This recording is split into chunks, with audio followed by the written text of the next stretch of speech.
Good evening my friends and audience, কেমন আছেন সবাই? আশা করি ভালো আছেন।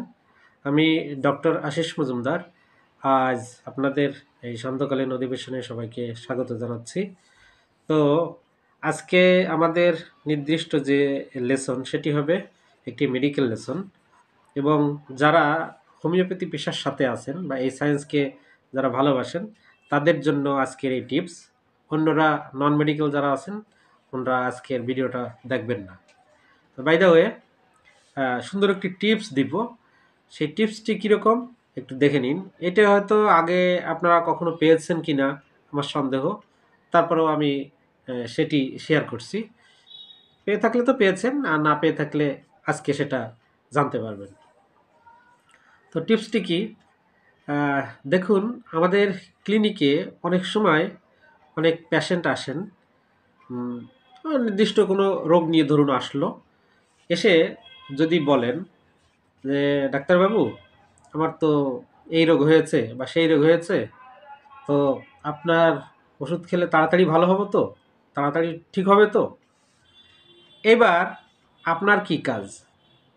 দেখুন, রোগীর এই কথাকে আপনি সঙ্গে সঙ্গে উত্তরে হ্যাঁ বা না কোনোটাই বলবেন না। কি বললাম? হ্যাঁ বা না কোনোটাই বলা যাবে না।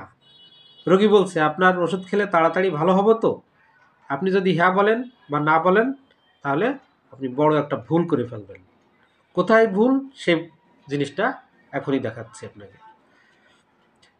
আপনি তাকে তাহলে এখানে কি করবেন? হ্যাঁ, তাকে আপনি পাল্টাও একটা প্রশ্ন করবেন যে আপনি তাড়াতাড়ি ভালো হতে চাইছেন কেন? আপনার কি কোনো কাজ আছে বা তাড়া আছে? কি ব্যাপার বলুন? এইবার দেখবেন সে একটা রিপ্লাই দিবে যে হ্যাঁ আমার কাজ আছে, আমার এই জন্য এটা কাজের ক্ষতি হচ্ছে, এটা তাড়াতাড়ি ঠিক করতে হবে, এটা সেটা। হ্যাঁ, তাহলে আপনি একভাবে কিন্তু একটা রুটে ঢুকে গেলেন। তখন আপনি একটা রুব্রিক কি carrot desire to be carried first, talking business of, এইগুলো দিয়ে আপনি এক এক সাইডে একটা রুটে ঢুকে পড়তে পারবেন। কিন্তু কি বললাম? কিন্তু রোগী যদি বলে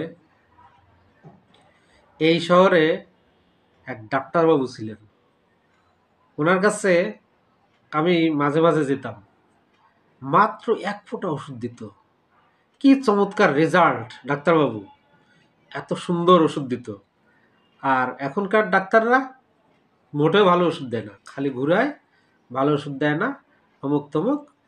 হ্যাঁ, এইবার আপনি কোন রুটে ঢুকবেন তাহলে? এইবার আপনি কোন রুটে ঢুকবেন যদি এইরকম যদি সে কোনো রিপ্লাই দেয়? তখন কি আপনি carried desire to be carried first নেওয়া যাবে? নিবেন? নো।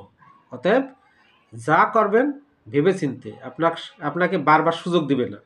অতএব এই কথাটা শুনেই যদি বলে কেউ যে ডাক্তার সাহেব আপনার ওষুধ খেলে তাড়াতাড়ি ঠিক হতে পারবো তো, আপনি সঙ্গে সঙ্গে carried desire to be carried ফার্স্টে ঢুকবেন না। একটু ওয়েট করেন, একটু ভাবেন যে কেন এই কথাটা বললো, তার পিছনে অন্য কোনো রিজন আছে কিনা, অন্য কোনো কারণ আছে কিনা। এই জন্য তাকে সঙ্গে সঙ্গে হ্যাঁ বা না কিছু বলা যাবে না, বরং বলতে হবে আপনার কি কোনো কাজ আছে, ব্যস্ততা আছে, তাড়া আছে, তাড়াতাড়ি কেন ভালো হতে চাইছেন। এবার দেখবেন সে আপনার জন্য একটা দরজা খুলে দিবে। তাহলে যদি এরকম বলে যে এই শহরে এক ডাক্তারবাবু ছিলেন, উনি মাত্র এক ফোঁটা ওষুধ দিতেন, আহ কি চমৎকার রেজাল্ট, একদিনেই এক রাতেই ঠিক হয়ে যেত, ব্যাস। তাহলে এই রোগীকে এই ক্ষেত্রে আমরা কি ভাববো বা কি ধরে আমরা ওনার আসল মেডিসিনে ঢুকবো? আসুন এটা একটু ভেবি দেখে নিই। আচ্ছা, এরকম যদি বলে যে অমুক ডাক্তারবাবু এত সুন্দর ওষুধ দিতেন, আর আজকালকার ডাক্তাররা ভালো ওষুধ টষুধ দেয় না, তার মানে কি আপনাকে কিন্তু প্রভোগ করছে, ইনসাইট করছে যে আপনি যেন এই কথা শুনে ভালো ওষুধটা ওই আগের ডাক্তারবাবুর মতো দেন। তাহলে এখানে কি ধরবো আমরা?